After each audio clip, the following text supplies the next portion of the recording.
Expanding the Brahmanda Universe. This is for the Bhaktivedanta Institute for Higher Studies, made in February 2022. What does the dictionary say on universe? All existing matter, space, time and energy all together. Universe is a hypothetical cosmos with particularly distinguishing properties, an alternative or subjective reality.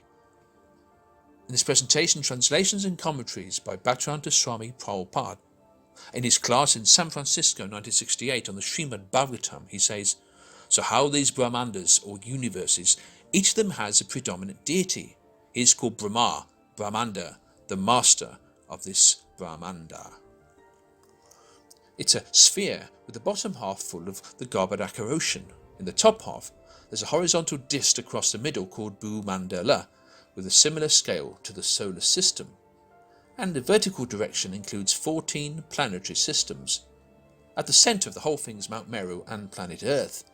The entire Brahmanda is surrounded by elemental layers, each one 10 times thicker than the previous, and is formed by the condensation of elements, starting as the most subtle and then getting grosser. Srimad Bhagavatam 5.21.11 purport. Each universe is covered by various layers of material elements, and therefore we cannot see from one universe to another. In other words, whatever we see is within this one universe.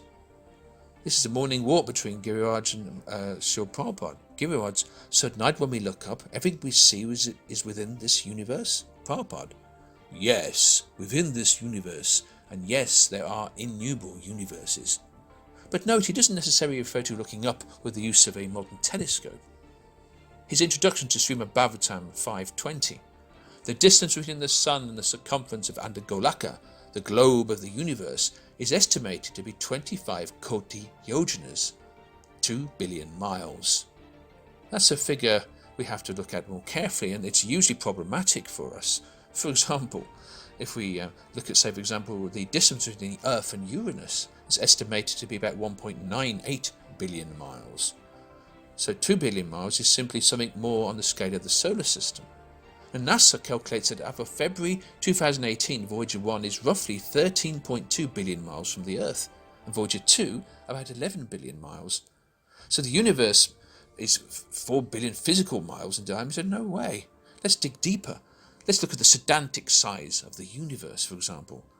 Prabhupada's purport to the Chaitanya Charitamrita, Major Leader 1284, reads, Srila Bhaktisiddhanta Saraswati Thakur, one of the greatest astrologers of his time, gives information from the Siddhanta Shriyamani that this universe measures 18.712 etc.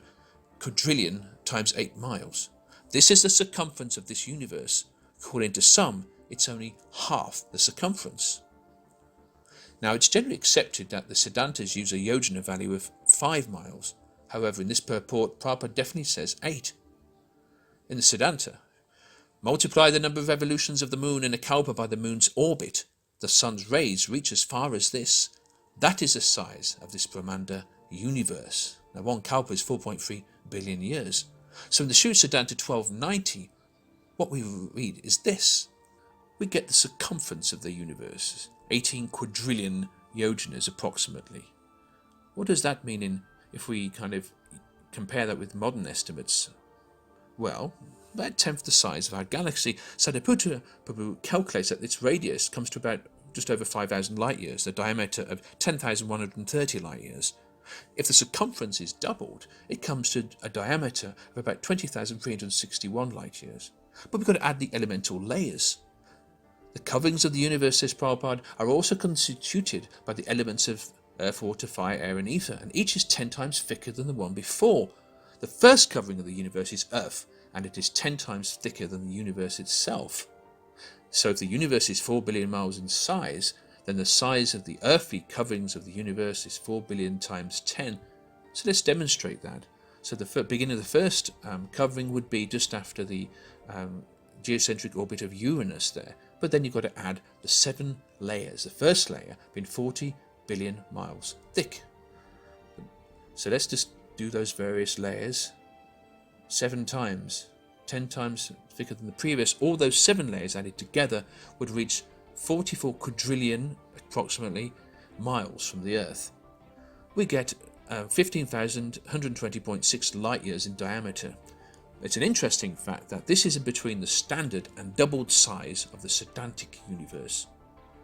Note that the standard Siddhantic diameter of 10,130 light years is from 7 layers, but times that by 10 to get 8 layers. That gives you 101,300 light years, which is very similar to the modern estimate size of our Milky Way galaxy. Here's Bhagavatam 248 purport. There are innumerable universes, and all of them together are known as the created material world. So we have many Brahmandas of different sizes, and similarly there are many galaxies of different sizes. So are Brahmandas the same as galaxies? Well, that would support this theory, the Big Bounce theory rather, the fact that the cosmos could be expanding and contracting on and on and on. This could be similar to the breathing of Mahavishnu, who breathes in and out innumerable Brahmandas. Let's look at devotees' theories on the scale of the Brahmanda's vertical axis now. Scriptural proportionality is explored by Dwaja Govinda Prabhu and myself. It takes into consideration the proportionality coefficient between the Puranic and Siddhantic sides of the universe, which means between the Earth and Satyaloka at the top. It doesn't mean literally 2 billion physical miles, but try converting that to 10,108 light years, the radius of the doubled Siddhantic universe. In that case, the 7 sages, or the Big Dipper as we see, described in the 5th canto, would be about 103.9 light years away. Now Alkiad, or Brigu, the brightest star in that group, is similar, 104 light years away in modern calculations, very meaningful. And yet this formula does not at all apply to the Graha planets of the solar system. It means they're completely out in this situation. But theory 2, efforts and pathways of the great yogis. Now the value of a yojana was traditionally based on an oxen pulling a royal cart, and 1 yojana was equivalent to about 8 miles a day. And the oxen would have to go there and then come back again in that time. But the cosmic vertical direction is very different to the context to horizontal journeys on the Earth. This vertical direction of the Brahmanda may also be to do with levels of consciousness and experience of time, proportion of gross and subtle elements in the body, and the degree of sattva gun. But could a single vertical yojana represent the distance covered by the mental effort of a yogi? In other words, the same relative effort a bull makes to pull a cart in 1 day. That's similar to the writings of Rishiraj Prabhu and some of his books. In the Vedic Cosmology and Astronomy, chapter 6, Sadaputta writes, the 2 billion mile distance is referring to this distance as it would be perceived by the demigods, yogis and rishis who can actually make this trip. The rate of passage of time is much slower on Satyaloka, Brahmaloka than it is on the Earth. We suggested that this might also be a comparable transformation of space in the region of Satyaloka. While a yogi is travelling to Satyaloka may experience his crossing 2 billion miles, but from our point of view he might be covering much further. Now we add the inevitable time dimension. Theory 3, inverse distance time proportional. That the size of this universe is differently perceived at the different lokas. It suggests that the perceived size is inversely proportional to the lifespans at different cosmic levels. For example, the inhabitants of Brahmaloka perceive the smallest universe of only 4 billion miles in diameter. This is supported by Srila Prabhupada, who in 1972 said, with your relative body, your duration of life, your knowledge, your perception, everything is relative. So you are a teeny human being. In his purport to the Bhagavatam 3.11.4, time and space are correlative terms. Now, if time and space are perceived differently at different levels in the universe, can the same be true of our perception of distances from the Earth? Well, in other words, if 4 billion miles is the diameter of this universe as experienced by Lord Brahma, what could it be to us? Well, if Lord Brahma's experience of time on his planet is at a rate of more than 3.11 trillion times slower than that on the Earth. So 4 billion miles times 3.11 trillion in this theory approximately gives us the diameter of the Brahmanda from our point of view. From that we reach a figure of about 2.17 billion light years. That's quite a respectable figure in modern terms, actually. For example, in modern astronomy, that would be about 5 times the size of the Laniakea supercluster, of which our galaxy is just a tiny part. Theory 4. The universe may be surrounded by a huge hall of mirrors and not be as large as it seems. Beyond a point, we may be seeing reflections of our own group of galaxies. Space might act like a cosmic hall of mirrors, revealing multiple images of the same light sources. Now, the astronomer Jean-Paul Luminet at the Paris Observatory called this theory crumpled space. We see a sky filled with galaxies, but its aspect does not make it possible to decide if the farthest galaxies are not ghost images of closer galaxies. The assumption of a multi-connected universe cannot be discarded. The universe could appear vast to us unfolded, when it could actually be much smaller and folded up in reality. Just to picture this large piece of paper here represents a space-time universe. If it's all crumpled up, then it's all crunched up and it's therefore much smaller, technically speaking. Theory 5. How to expand very large. We could try regarding the standard scale of the Siddhantic universe as the Brahmanda. Therefore we can add its 7 layers. We add all those layers up and we do get very large indeed, in fact. At 7 layers, it reaches a radius of 5.05 billion light years. That means actually we're looking back in time there at 5.05 billion years.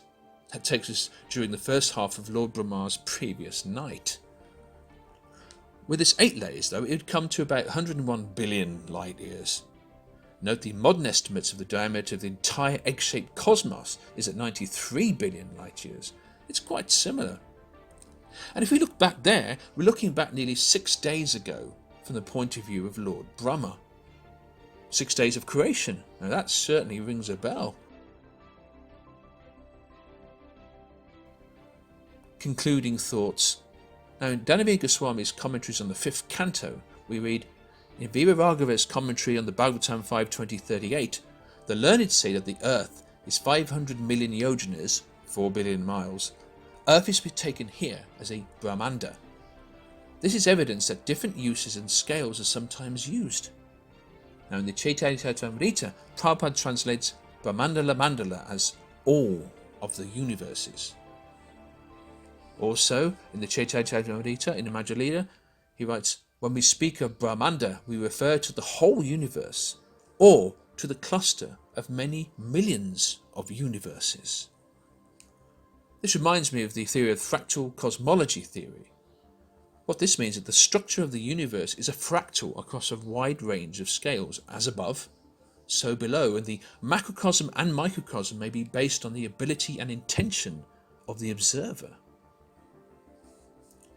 There's a similar phenomenon with different scales of Vishnu forms, like Mahavishnu, for example, Garbhadakshay Vishnu, who is much smaller and innumerable, and Shiradakshay Vishnu, even smaller, and in the heart of every living being.